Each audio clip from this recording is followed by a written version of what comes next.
भुट्टी की बात है, आज तक जिंदगी में 370 नहीं हट सकता था, मंदिर नहीं बन सकता था, 10 किलो गरीब का 45 साल का हमारा भी उम्र हो रहा है, बचपन से सुन रहे जय श्री राम जय श्री राम। मैं कह रहा हूँ 44-45 साल हमारा भी उम्र हुआ है, और मैं ये नहीं कह रहा हूँ सो मोदी जी चाहे क्या नाम है राहुल जी चाहे केजरीवाल गलत है, सब अपने अपने जगह ठीक है। बाकी मोदी जी जो भी बदलाव करे ना वो गलत सोच है। अब महंगाई के ऊपर जाओगे आप, सोचोगे 1200 का सिलेंडर है तो कमा रहे हो ना, पहले 15,000 रुपया मिल रहा था, अभी 20,000 रुपया हमारे को मिल रहा है। तो 55 साल तो कांग्रेस और उनके गठबंधन ने भी राज किया कि उन्होंने विकास नहीं किया, कि उन्होंने रोजगार नहीं दिया, कि काम नहीं किया उन्होंने। किया सब कुछ किया, ऐसा बात नहीं है। 55 साल के काम को आप नजरअंदाज करके मोदी जी को क्यों चाह रहे हैं? मोदी जी को इसलिए चाहते हैं, कांग्रेस में भी जैसे अब सोनिया है समझदार है, अब उसके आगे राहुल जी का है, और राहुल जी के अलावा अगर किसी को फिर खड़ा करें तो हो सकता है वो भी चमक जाएगा, ऐसा कोई बात नहीं है। अच्छे बात है। मतलब आप इसलिए मोदी जी को चाह रहे हैं कि वो विपक्ष के पास अच्छा नेता नहीं है?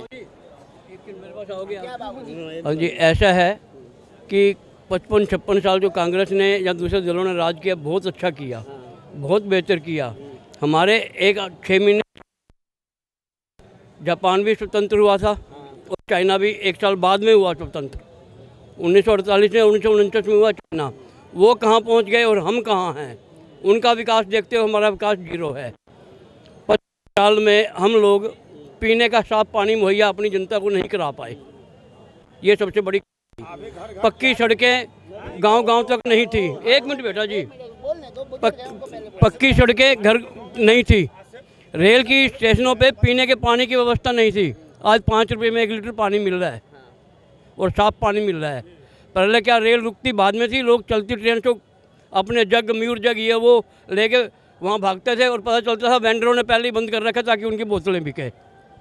लेकिन अंकल अरविंद केजरीवाल जी अभी 3 बार से सत्ता में हैं और हर बार उन्होंने कहा यमुना सफाई हम कराएंगे, यमुना सफाई हम कराएंगे। क्या लगता है यमुना सफाई कराई होती तो दिल्ली वालों को स्वच्छ पानी मिल रहा होता ना? खरीद के पानी क्यों पीना पड़ रहा है दिल्ली वालों को? क्या है मेरे ख्याल में जी, केजरीवाल की तो विषय में कोई बात करना बेकार है। कोई विषय में कोई कहीं भी वो कहीं नहीं ठहरता। वो सबसे पहला चुनाव मोदी जी के विरुद्ध लड़ने गया था बनारस में, उसका असली रूप सामने आया था। सुबह उसने गंगा जी में डुबकी लगाई, हाथ पकड़ के जनेऊ सबको दिखा रहा है, उसका पहला दृश्य बता रहा हूँ मैं आपको। आधे घंटे के बाद मस्जिद में बैठा था टोपी लगा के। जो आदमी का कोई कैरेक्टर नहीं है वो कहीं भी तो अच्छा है ना, मंदिर मस्जिद गुरुद्वारे मेल कराती मधुशाला। एक सेकंड ऐसा है, हर एक का सम्मान करो मगर अपने पे मजबूती से टिके रहो, ये जीवन का आधार होना चाहिए। मैं जो हूँ, मेरे साथ मेरे मुस्लिम भाई भी काम करते हैं, 2-4 क्रिश्चियन भी मेरे साथ हैं, जुड़े हुए हैं, लेकिन उनको देख के मैं अपना पहनावा नहीं बदलूंगा, ना अपना आचरण बदलूंगा। ये तो कहना सही है। बस हमने जो पहली बार आप उसकी वो अगर वीडियो कहीं क्लिप मिले निकाल लो, आधे घंटे में उसमें ये परिवर्तन था। केजरीवाल जी सबसे ज़्यादा आरोप लगा रहे हैं। एक मिनट, मोदी जी को जब भी मुख्यमंत्री से टोपी पहनाने का प्रयास किया गया, उन्होंने अपना आचरण नहीं छोड़ा ना, अपनी बात पे टिके हुए हैं। आज बरगद के पेड़ की तरह खड़े हुए हैं। जो ढुलमुल थाली का बैंगन होगा, जब बेपंदे के लोटे के इधर उधर लुढ़केगा, वो लुढ़केगा ही, चाहे वो कोई भी हो। अच्छा, केजरीवाल जी जब आए थे उन्होंने कहा था हमारी पार्टी सबसे ईमानदार पार्टी है और हमारे नेता सबसे ईमानदार नेता हैं, उसके बावजूद उन पर भ्रष्टाचार के आरोप लगे। जब आरोप लगे तो वो अभी भी कह रहे हैं हम तो ईमानदार हैं, हमारी पार्टी ईमानदार है, मोदी जी हमको ईडी और सीबीआई का धौंस दे रहे हैं। वो खाली ईमानदार नहीं है, वो कट्टर ईमानदार हैं। और कट्टर ईमानदार ऐसे हैं कि अन्ना हजारे को धोखा और बेईमानी करके वो धीरे धीरे आगे बढ़ते हुए, एक एक कदम से आगे बढ़ते हुए, सबसे पहले उसने कहा था कि मैं कोई सरकारी गाड़ी नहीं लूँगा। आप उनकी पुरानी बातें याद करो, कोई सरकारी बंगला नहीं लूँगा, कोई सरकारी सुविधा नहीं लूँगा, किसी नेता को मिलनी भी नहीं चाहिए। अब वो क्या नहीं ले रहा। गुजरात के इस चुनाव में ताज़ी बात कर लो, लिख के दे रहा था, गुजरात वालों लिख लो, मैंने ये मुख्यमंत्री चयन कर दिया, यही मुख्यमंत्री बनेगा। कहाँ गया? कहाँ? पंजाब में तो बना दिया उन्होंने। जो बात वो पंजाब में वो लिख के नहीं दे रहा था, गुजरात में वो लिख के दे रहा था, और हिमाचल में दम ठोक के कह रहा था। क्या हुआ? पंजाब में भी लिख के दिया था, लिख के दिया था मेरे सामने, लेकिन नहीं गुजरा हो सकता। मुझे लगता है ये भाई साहब पक्के वाले हैं। ये पक्के मोदी समर्थक हैं। ये लगता है इनको लगता है ये हमारा देश 2014 के बाद आज़ाद हुआ है, ये वहीं के बंदे हैं, ये 2014 के ही बंदे हैं। अरे सुन तो लो, ऐसा है, मैं मोदी भक्त नहीं हूँ, मैं नहीं हूँ, मैं भारत भक्त हूँ, मैं भारत भक्त हूँ, ये बात ध्यान रखना। 1986 तक एक सेकंड कांग्रेस को वोट देता रहा, एक सेकंड जी। मोदी जी के 4 काम बनाइए। क्या 4 काम के नाम? राम मंदिर, नहीं जी, राम मंदिर नहीं, राम मंदिर नहीं, 4 काम बनाइए मोदी जी। मंदिर नहीं बोलूँगा। सबसे पहले बॉर्डर की सुरक्षा, सबसे पहले बॉर्डर की सुरक्षा। पहले नहीं थी? हाँ जी, पहले नहीं थी। अगर पहले बॉर्डर की सुरक्षा होती तो 62 में 35,000 किलोमीटर ज़मीन कैसे चली जाती? 48 में अगर होती तो पीओके कैसे बन जाता? चलो अगला और नहीं थी ना, मतलब 62 के युद्ध में। क्या कह रहे हैं? चाइना का घुस गया। हाँ जी, ना कोई आया था ना कोई आया है, अभी कहीं भी नहीं है। ऐसा है बंधु, समाचारों के सुने। देखो ऐसा है, हम भक्ति में जाके मुरब्बा नहीं बनना चाहते, गलत को गलत कहेंगे बस। हम बिल्कुल क्या कहेंगे अंकल, क्या ये भक्ति का मुरब्बा बता रहे हैं आपको? हाँ जी, इन तो जो होते हैं भगवान के होते हैं। अरे अब रुको, अब रुको तो हाँ, अंधभक्त भी होते हैं, अंधभक्त भी होते हैं वो अंदर। मैं अपने भारत का अंधभक्त हूँ और भारत की जो स्थिति मैंने देख अंतर महसूस कर रहा हूँ, उसके हिसाब से कह रहा हूँ मोदी ही आएगा। किसी बेस पे आएगा। 4 काम तो गिलाओ, 4 काम गिनवा। 4 काम गिलाओ। अभी जो एक मैंने बोला, बीच में आप लोगों ने अच्छा, यहाँ मैं भी कहूँगा, एक मिनट दोनों को टोक रहा हूँ, लेकिन इतना मैं कहूँगा, जो बीजेपी ने अपने मैनिफेस्टो में रखा था वो सारे काम बीजेपी ने करा के दिए जनता को मैनिफेस्टो में, चाहे वो राम मंदिर हो, चाहे धारा 370 हो, चाहे विकास से जुड़ा कोई भी मुद्दा हो। 15 लाख मिलेगी। 15 लाख भी तो 15 लाख बोला, 15 लाख बोले नहीं गए कि 15 लाख देने की। काला धन यदि आएगा तो 15 लाख रुपए देंगे। काला धन जो आएगा, काला धन आएगा तो इतना आएगा कि सबके खाते में 15-15 लाख रुपए जा सकते हैं, मिलेंगे नहीं। उन्हें मिलने की बात नहीं कही थी, उसने कहा जा सकते हैं, इतना काला धन इंडिया के बाहर है तो उसको। अच्छा, ईडी सीबीआई की जो छापे पड़ रहे हैं वो काला धन नहीं है क्या? अच्छा अंकल, ईडी सीबीआई के जो छापे पड़ रहे हैं वो काला। एक मैं आपको बता रहा हूँ, छोटा सुन ले। अरे 1 मिनट रुको, अब आप 1 मिनट रुको, आप अरे 1 मिनट रुको।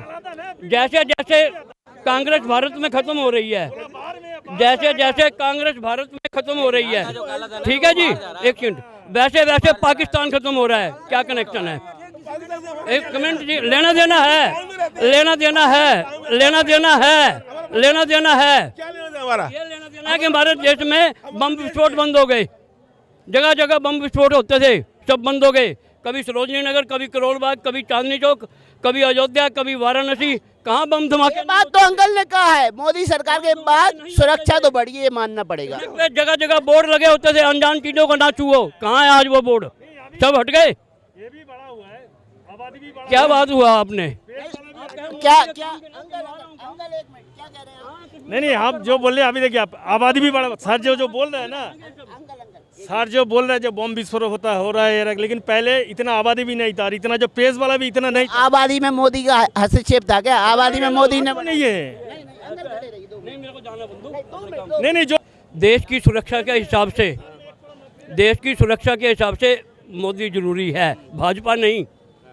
कल पता नहीं भाजपा का क्या होगा आगे, मुझे नहीं मालूम, लेकिन देश की सुरक्षा के लिए और देश की व्यवस्था ठीक करने के लिए मोदी जरूरी है। मोदी जरूरी है देश की सुरक्षा के लिए। अब आपके पास आते हैं, अब आप बताइए कि अगर मोदी जी को आप वोट नहीं दे रहे हैं तो आप किसको वोट देना किसी अच्छे पढ़े लिखे बंदे को। पढ़ा लिखा कौन है? राहुल गांधी पढ़े लिखे? राहुल गांधी मैं नहीं मानता। अरे ऑक्सफोर्ड में जाके भाषण दे, कोई तो होगा देश में, कोई तो होगा। अरविंद केजरीवाल है। हाँ तो उसमें क्या कमी किया है? नहीं है ना? हाँ कमी किया उसमें, ठीक है। आप अरविंद केजरीवाल को प्रधानमंत्री देखना चाहते हैं? बन जाए तो अच्छी बात है। हाँ जी, केजरीवाल को ही देखना चाहते हैं। हाँ जी, हाँ जी। केजरीवाल जी में क्या अच्छा लगा आपको? अच्छा लगा, जो उन्होंने बातें करी थी वो पूरी होंगी धीरे धीरे। उनके जो कर्मचारी आ गए हैं वो ढीले हैं थोड़े, नहीं तो आगे जो कर्मचारी हैं वो थोड़े ढीले हैं, बसों में भी, हॉस्पिटलों में। बाकी काम उनका जो है सही है। क्या इतनी बड़ी पार्टी बन गई है राष्ट्रीय लेवल पे, आम आदमी पार्टी अपना प्रधानमंत्री बना पाए? हाँ जी, बन जाएंगे, जरूर बनेंगे। बन गई है क्या? अब तो 1 साल रह गया, 1 साल में बन जाएगी। हाँ बन जाएंगी पक्का। क्या कहेंगे आप? हम क्या, कौन आएगा प्रधानमंत्री, कौन अच्छा लग रहा है आपको? मुझे अपने आप पे लग रहा है, मुझे चाहिए, आपको प्रधानमंत्री बना दें? है ना। हमको एक बार चांस कहाँ से हैं आप? अरे चांस तो देंगे ना। अरे पहचान छुपा के प्रधानमंत्री बनोगे क्या? पहचान तो बताओ कहाँ से हो? झारखंड से झारखंड से जी। हो। तो झारखंड का हम प्रधानमंत्री देखेंगे 2024 में। क्या नाम है आपका? एजाज। इजाज जी, आप प्रधानमंत्री बनना चाहिए? बिल्कुल। आप कितने पढ़े लिखे हैं? पढ़े लिखे कुछ नहीं है सर, लेकिन नहीं नहीं, कोई नहीं। जब नेता भी तो कौन सा पढ़ा लिखा होता है, अनपढ़ लोग भी बन जाते हैं। बिल्कुल बिल्कुल। तो चलिए, आपका सपना एक दिन जरूर साकार होगा, लेकिन आप भी भारत जोड़ो यात्रा निकालो राहुल की तरह। बिल्कुल। तब ना कुछ करोगे जब- बिल्कुल बिल्कुल बिल्कुल। हाँ, है ना। शॉपिंग करते हुए आप प्रधानमंत्री नहीं बन पाओगे, जनता की सेवा करो। राहुल तो मेरा दिल में है। क्या कहेंगे सर? आने वाले 5 साल तक तो मोदी जी का कोई विकल्प नहीं है। भारत में और कोई प्रधानमंत्री बनने लायक अभी कोई भी वो भी पार्टी का कोई नेता नहीं है। मोदी जी के अलावा अभी नहीं है। आगे भारतीय जनता पार्टी 5 साल कैसा परफॉर्मेंस करती उसके आगे बताएगी। अभी तो मोदी जी का विकल्प नहीं है। मोदी जी बेस्ट है। जो सबको मौका मिलना चाहिए। मोदी जी को अभी मौका मिला तो हमने अच्छा देखा, उनका परफॉर्मेंस अच्छा देखा, उनकी पार्टी का परफॉर्मेंस आगे भी अच्छा रहेगा, क्योंकि अभी है तो आगे अगर अभी उनको साथ नहीं देंगे तो फिर ऐसे अगर हम लोग तो कह रहे हैं, लोग कह रहे हैं मोदी जी के 4 काम गिना दो जो उन्होंने देश हित में किए। मोदी जी के कौन से काम अभी जो नहीं गिना पाएंगे अपन? आप गिना दो ना, लोग पूछ रहे 1 घंटा लग जाएगा। नोटबंदी हुई उससे है नहीं, जो पैसे रोक के बैठे थे लोग, जो लोगों को नचाते थे अपना पैसे से, लोगों को ब्याज पे देते थे, ये खरीदना वो खरीदना, दुनिया भर के जो नचाते थे वो बंद हो गया। वो लोग पीछे हट गए। जिनसे मैं ही कर्जा लेता था कई बार, वो कर्जे देने लायक अब नहीं रहे। ये मोदी जी के वजह से हुआ है। ये तो आप इस बात से ज़्यादा खुश हैं कि आपको कर्जदारों से कर्ज नहीं लेना पड़ा? देखो आप कितना सुगम हो गया। आप ही देखो बैंक से लोन लेना कितना सुगम हो गया। ले रहे हैं हम किसी से? ले नहीं ले रहे हैं। लेकिन एक लड़का भी आया था, कह रहा था मेरे 66% आए हैं बीए में, लेकिन मुझे सरकारी नौकरी नहीं मिल रही है, इसलिए मैं बेरोजगार हूँ, इसलिए मैं मोदी जी को वोट नहीं दूँ। ये नौकरी का फंडा जो आज से है क्या, कब से? 25 साल 50 साल से यही नौकरी का फंडा हमेशा चल रहा है। कोई दिक्कत नहीं, काम की सब काम है, और नौकरी नहीं मिल रही तो बहुत सारे काम कर सकता है इंसान।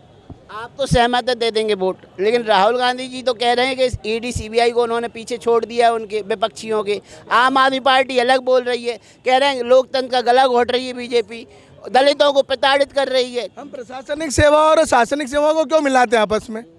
प्रशासनिक सेवा के अंतर्गत उनके ऊपर कार्रवाई हो रही है तो होए उनके ऊपर कार्रवाई, सब क्लियर आएगा। मैं अगर दूध का धुलाऊँ तो मुझे कौन वो कर सकता है? लेकिन जो राहुल गांधी कह रहे हैं कि लोकतांत्रिक ढांचे को कमजोर किया जा रहा है, सुप्रीम कोर्ट को खरीद लिया जा रहा है, ईडी को खरीद लिया जा रहा है, सीबीआई को खरीद लिया जा रहा है, और विपक्ष के नेताओं के पीछे छोड़ दिया जा रहा है। ये ऐसा तो हमेशा बोलते रहते हैं। जब ये दूसरी जिनके ऊपर ईडी की जांच होगी वो ऐसा ही बोलेंगे, कोई बड़ी बात नहीं है। और ये ईडी की जांच होना है कहना कोई बहुत बड़ी बात नहीं है। 2 4 5 140 करोड़ की जनता में अगर 20 लोगों के ऊपर ईडी की जांच हो रही तो कोई। एक छोटा सा सवाल सर, आप बिजनेसमैन लग रहे हैं, बिजनेसमैन ही होंगे, ठीक है? आप अगर टैक्स चोरी करेंगे तो आपके ऊपर भी कार्रवाई होगी, लेकिन जब आप पकड़ में आएंगे तब ना होगी। जो देखो ना, हम बिजनेसमैन ही है, नहीं भरते थे भैया हम आज से 7-8 साल पहले कई विकल्प ढूंढते थे टैक्स चोरने के। अब जीडीसी भर रहे हैं, जीडी वो बिल्कुल भर रहे हैं, जीएसटी बिल्कुल भर रहे हैं, कोई दिक्कत नहीं, भर रहे हैं, और लोगों से ले भी रहे हैं और भर रहे हैं, उसमें कोई वो नहीं है। और सीखेंगे, और कोई उसे ये इसकी वजह से कोई वो नहीं हो गया है। लेकिन राहुल गांधी तो हमेशा यही कह रहे हैं जीएसटी लगा के मोदी जी ने व्यापारियों को सबसे बड़ा नुकसान किया है। ओह, यहाँ खड़े, यहाँ देखा नहीं विकास? ये हम लोग के टैक्स भर रहे हैं, देखो ना, ये कच्चा रहता था पट्टा पूरा, ये आपने सबने देखा है, देखो नहीं आज खड़े रहने की जगह और कितना जानदार लग रहा है। तो पैसा लग रहा है इसमें, कोई बड़ी बात नहीं, और सब लग रहा है और सब हो रहा है। सब वो नहीं है जो पकड़ा रहे हैं, वो ईडी वाले जो पकड़ा रहे हैं ना, कोई भी मैं भी अगर पकड़ूंगा तो मैं ये कहूँगा कि सब चोर है। अच्छा, क्या कहेंगे? 2024 चुनाव आ रहा है, आपकी क्या राय है? मरन दो सबको, मरन दो।